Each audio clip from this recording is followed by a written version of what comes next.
Hello বন্ধুরা, সবাই কেমন আছেন? আশা করি সবাই ভালো আছেন। আজকে কথা বলবো সোলজার সিনেমা নিয়ে। আমি বলছি এসকে রিভিউ ভিডিও থেকে। আর আজ কথা বলবো এমন এক টিজার নিয়ে যেটা দেখার পর নেট দুনিয়া একেবারে কাঁপছে।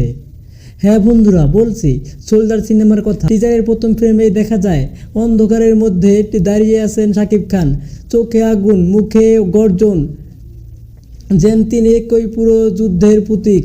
অ্যাকশন সিকোয়েন্স যেন ঝড়।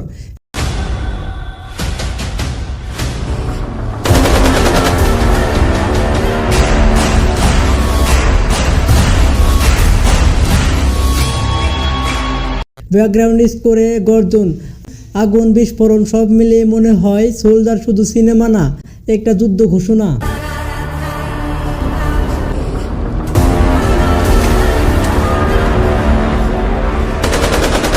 আমি গর্জন দেই না, যুদ্ধ ঘোষণা করি। এই লাইনে টিজারের প্রমাণ। এই টিজার প্রমাণ করে দিয়েছে সোলজার হবে 2025 সালের সবচেয়ে বড় অ্যাকশন সিনেমা।